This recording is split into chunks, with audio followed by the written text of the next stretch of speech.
The multiplayer online battle arena genre has created some of the most competitive games on the market. But what happens when you take the MOBA formula, remove all the PvE elements, and give gamers raw PvP gameplay? No, that was my bad. I was way too aggressive.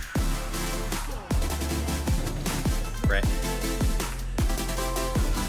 Nice. Good job. Oh no. Oh, nice. We're the Bullet Sponges and we are back with another Play or Pass, where we jump in and give you our thoughts on whether we think the game's worth playing or not really worth your time.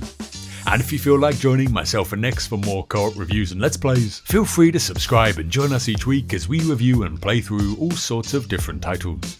Today we're heading into the free-to-play team-based arena game, Battlerite. On its face, Battlerite seems to be the product of taking a MOBA game like Dota or League of Legends, stripping it of all the PvP elements, things like the mobs, the lanes and jungle, and just dishing up pure no-nonsense PvP. Originally released in 2017, the game was well received by pretty much everyone. Critics praised the game's pace and the simplicity compared to other games in the same genre, and at launch the game attracted a healthy community of PvP fans.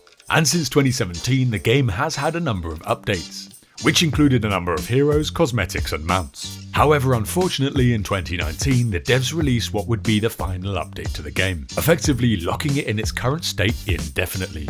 Unlike traditional MOBAs, the aim of the game is not to destroy the enemy base. And while there are still two teams, players win by defeating every enemy on the opposition's team. This means the gameplay is focused around learning the abilities of each character and having to strategize, outplay and outmaneuver your opponent. With a focus on PvP and the seemingly high skill ceiling, the arena of Battlerite looks like the recipe for a great multiplayer game to jump into with a couple of friends. So we jumped in 2021 to find out if it's a play or a pass. Pure action without any sort of grind or build up. That's what Battlerite promised on release. The spiritual successor to Bloodline Champions, a fantastic game for those that preferred to go headfirst into the arena, without the need for leveling up characters or grinding for gear. The team have done well to use an illustrated art style that holds up today quite nicely.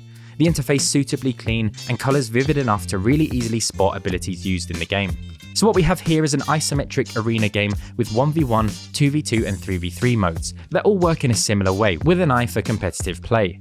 There are 18 champions to choose from that fall into the ranged, melee and support categories. Despite these categories, the champions all play pretty uniquely, and therefore you don't seem to need to stick to any traditional team comps.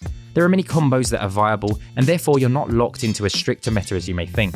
You play the game from a top-down view, using WASD to move and your mouse to look and aim in particular directions. Every champion has 7 abilities. Generally speaking, this will be a light and heavy type attack on left and right mouse button, a counter attack on Q, movement utility on the spacebar, disruption utility on the E, a special attack on R and an ultimate on F. Abilities feel incredibly responsive and everything is a skill shot, making gameplay skill-based and highly rewarding.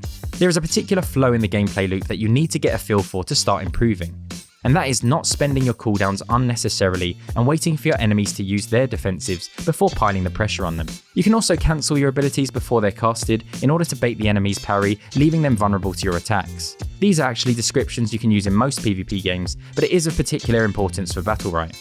Outside of just trying to finish off your opponents, there's an orb that spawns in the middle, granting resources for your special and ultimate ability. This will of course be an advantage to secure as your ult is usually a game-defining skill. There will also be the occasional health and small resource orbs spawning, meaning for all of these aspects you can't just rush into each other and hope for the best. There's a lot of strategy in trying to hold the middle, so you can secure the orbs more easily, forcing the enemy to use their movement skills for the steal and therefore giving you the skill advantage during the fight. The final mechanic of the game is an outer circle that closes in on the map over time.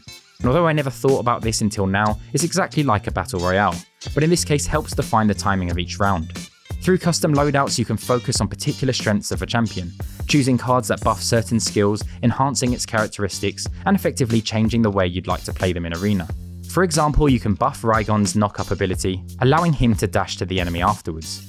With great game design and a matured understanding of the playstyle due to feedback from its successor, updates suddenly ground to a halt, with the devs abandoning further development and switching maintenance mode in 2019 due to big difficulties in player base retention. And although it's not hard to find a game today, and despite the game feeling great to play, the experience seems lost in the shadow of its past self, as players seemed either brand new and unknowing of the mechanics, or just downright impossible to play against, no in between. In Ranked I came across the same teams fairly frequently, and some champions are more meta-defining than others. And with no changes on the horizon, it seems these are mostly balanced characteristics that are here to stay. What you will find is all cosmetics that were once locked behind old season battle passes are now available to obtain and unlock, making progression for any of these things quite a linear experience. All of this seems to be a huge shame. As a big fan of Bloodline champions and giving Battlerite a shot on release and loving it, it's disappointing that it's in the state it's in now. Still absolutely playable for anyone who wants to get involved, but not quite what I feel it deserves to be. Battlerite is an interesting game to play.